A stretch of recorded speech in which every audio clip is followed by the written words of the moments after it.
Welcome back to the Dividend Diplomats YouTube channel, everyone. You know us by now. We are the Dividend Diplomat. We are on our journey to financial freedom. So thank you, everybody, for joining us. Today, you know what we're going to do? We're going to talk to you about 3 Dividend Kings that are going to increase their dividend in the coming few weeks. We're going to look at them, see what their last year's increase was, and then see, are they a stock to buy ahead of this dividend increase? Guys, like the video, subscribe to the channel. April is a hot and heavy dividend increase month. Check out the blog article that Bert posted last week. Covers 9 dividend stocks set to increase their dividend. And we are about to dive in to a third of it, 3 of these bad boys. Is it time to grab some Dividend Kings before the dividend increase? Yeah. So 2023 has been an interesting year for dividend increases, to say the least.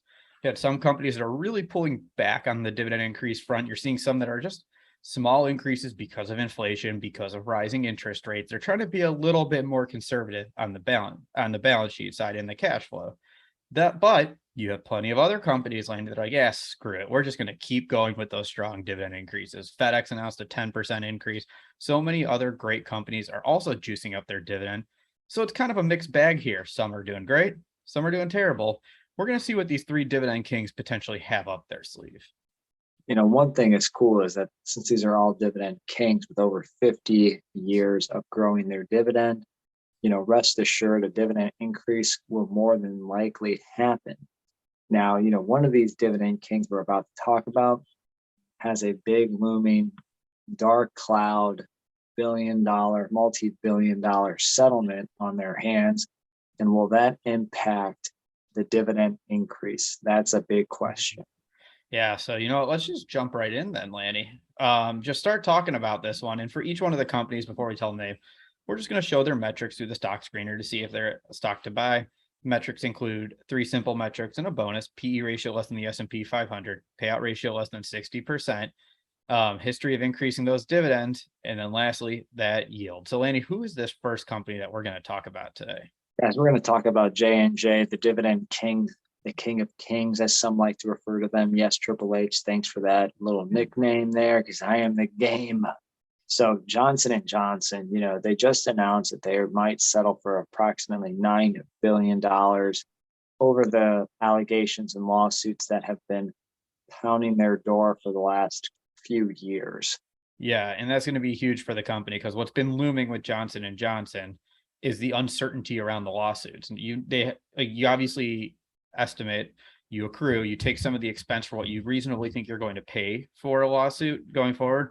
But the reality is, with this lawsuit, it's been really hard to peg a final dollar amount, especially as Johnson & Johnson has gone through the courts over the years. They've had settlements, they've had different structures. Each time the court has shot them down. So maybe this one in 2023 is going to be different, just based on the sheer volume of dollars they're going to throw at it.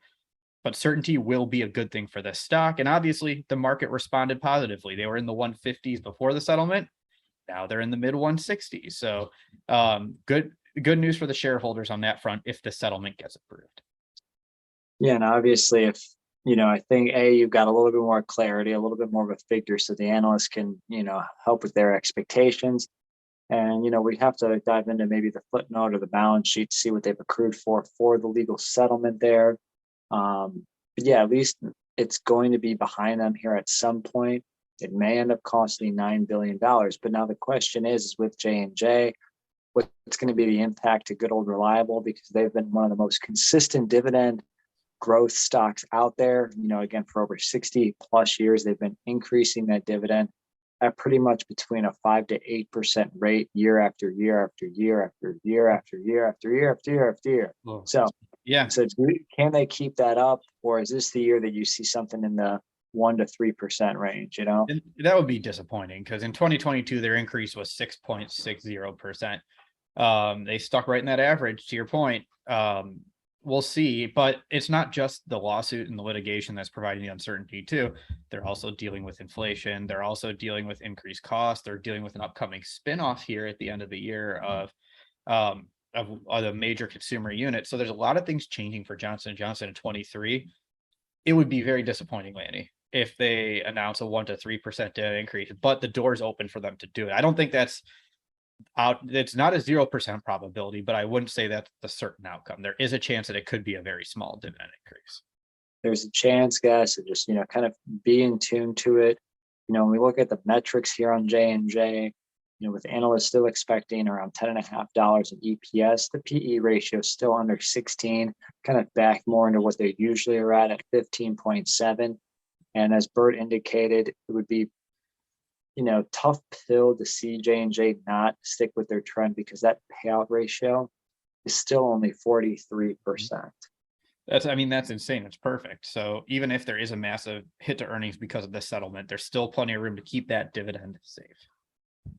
And their 5-year average, let's just keep moving along here, as we said, is 6.11%, right in that 6 to 8% sweet spot. They've increased it for 60 years, and their yield is now dipped down to 2.74% after this recent price surge. Yeah, now that they're further away from 3% now, they had that $10 to $15 price surge. Still down, this year about 7%, down 52 weeks over 9%. Again, one of the biggest companies at over 400 billion by market cap. They're a giant. Yeah, so let's move into number 2 here. Number 2. Let's go. 10, 9, 8. All right, we're gonna roll in Procter Gamble, ticker symbol PG, the other top 5 foundation stock for your portfolio. We'll put the link to that article down there below. That is one of our OG articles, by the way, our top 5 foundation dividend stocks. So Procter Gamble, what's going on with them? Consumer staple giant. Last year they announced a 5% dividend increase, which was oddly in line with their 5-year dividend growth rate average. Their 5-year average is 5.78%.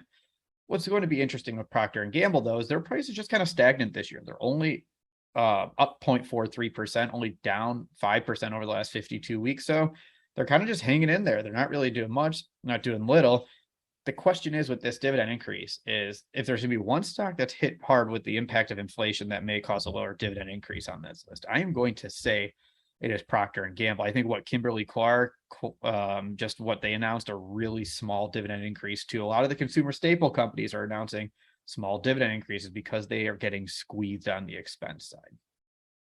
I think when you actually, you brought up Kimberly-Clark, which is a, pretty good example, different competitor, but I will say with Kimberly, this year it was 2 cents on $1.16. So it was good old 2% raise if you round. Yeah. Even in the year before that, it was pretty small at, I think it's still 1.75%, 2% raise. Yeah. And then similarly, they had 6.5% the year in the past. So they've never been a great dividend growth stock. I think PG, we've been surprised a few times the last 5 years. I think they had wasn't it double digits a couple of years ago? Yeah, out of nowhere, they just popped up with their dividend increase. So you're right. It's not a full apples to apples comparison, but I guess the point that I want to draw with the Kimberly-Clark is that Kimberly-Clark didn't have a surprisingly large dividend increase in there. So I wouldn't expect Procter & Gamble to knock our socks off this year like they did a few years ago, to your point, Lanny, when they had that 10% increase. Yeah, I think everybody freaked out was when they juiced to 10% back in 2021. But yeah, I think they're fighting cost, fighting inflation, fighting against the discretionary non-private label, private labels. Procter obviously more than likely serves some of those private labels, but we'll not be able to tell from the box. No, that's right. So let's look at the other question here. Are they undervalued stock to buy going into this dividend increase that's expected coming? Their price is $152.22. Forward EPS is $5.86. PE ratio of 25.98. So well above the S&P 500.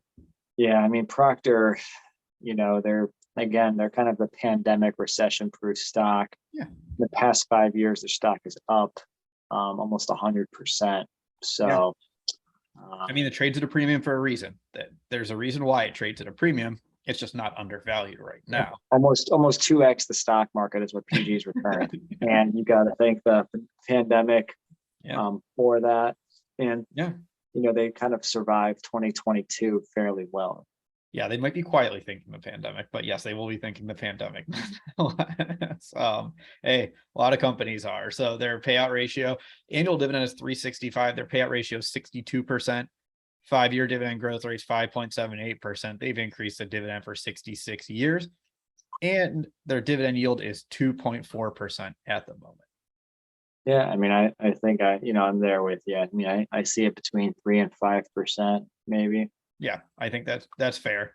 That's a very fair estimate for Procter and Gamble. What do you guys think so far through these two stocks? What is Procter? What is J&J going to do? Let us know in the comments right now. Make sure to hit that thumbs up here, guys, as we keep going through the video here. It's your turn, Lanny. You need to do the honors for dividend stock number 3 on this list. I just saw the stock price and I'm like, is that really the stock price? Yeah, look it up. Look it up. Check Let the me just math. do a little double check here, guys. Yeah. Because we're talking about Grainger. Grainger. Yeah, yep, that is the Yeah. stock price. So they're trading at $641.66. They're freshly minted stock in the Dividend King category at 51 years. And if you were to tell me that Grainger is trading, I mean, they're up 130% in the last 5 years. Insane. So Where did you buy them? Did you buy them around 300? Hey, it doesn't. Yeah, we can edit that in. We'll put what Lanny's purchase price was in there, but it's give me a second. Give me a okay. second. All right. No pressure. So while you're doing that, I'll give a little more background on Grainger. Their 2022 dividend increase was 6.2%. That's right in line with their 5-year average there. 5-year average is 6.09%. So it's another company that like the third one on this list that mirrors the 5-year average with the last year increase. You're smiling. So you got to tell us, what was your entry point? Well, first off, the last time I purchased them, I was still paying a trading fee of $3.95 to buy stock. So if that gives you guys any reference. Oh man, I think trade fees only what, 5 years ago? Yeah. I bought them in a few tranches, 2 times. The first time was at $193.78. And then the next time was actually at $180.22. So they call that a little triple banger, baby. Yeah, I mean, it doesn't matter what the metrics show. I think buying it at 641 would be a tough pill to swallow for you. All right, so yield on cost though is close to 4%. So there it is. That's a nice yak. Well, yeah, when the price triples from where you bought it, I would say that yeah. All right, but anyway, obviously they're a strong company. They're Dividend King. They've increased that dividend for 51 years. Last increase was 6%, but over the last 52 weeks, they're up 15%. No, sorry, that's the year to date. They're up 15%. They're 23% in the last 52 weeks. This might be the one on the list. They've got to be buying back all their stock. Somebody look that up for. Yeah, please. So let us know if Grainger's buying back some stock. Let me think about this. So I think if there's going to be one of the 3 candidates that you can say is going to go above their 5-year average, it's going to be Grainger on this list. Yeah, when you go through the payout ratio, again, the P is at 19. The payout ratio is under 21%. Do they? I don't know. Yeah, I think you could possibly see an 8 to 10% dividend increase here. I mean, they're doing something right. So they're never a sexy, they're not a bad dividend grower, but they're not like throwing a 20% banger ever. Yeah, they're like, let's throw that in our market value. Yeah, right. I mean, yeah, because last increases have been probably around that 6%. When I'm doing some quick math here, they're all really tight on the 6%.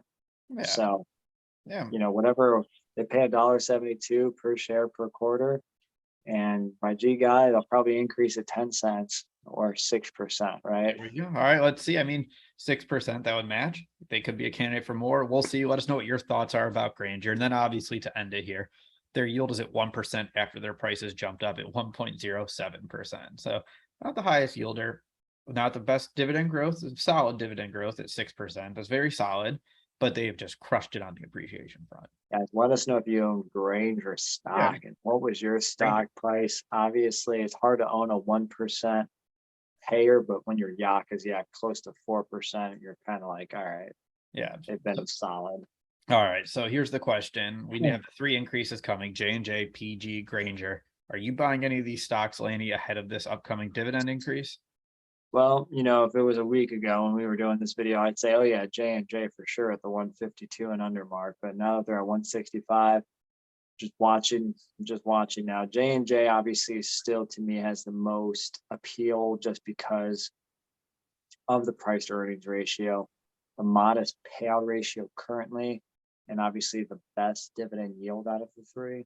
Yeah, I agree. I have nothing really more to add. I couldn't agree more with what you said and your conclusion on this. So everyone, let us know what your thoughts are about the three companies. Are you going to be buying them ahead of the dividend increase? And make sure you share with us what those expectations are for this upcoming dividend increase. And guys, let us know if you own one, two, or all three of the Dividend Kings here set to increase their dividend this month. Let us know in the comments below.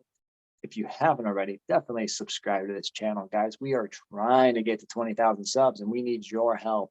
We appreciate you guys for stopping by and riding with us on our journey together to financial freedom, baby. And if you're not with us, you're against us, everybody. That was Bert and Lanny from the Dividend Diplomats, over and out.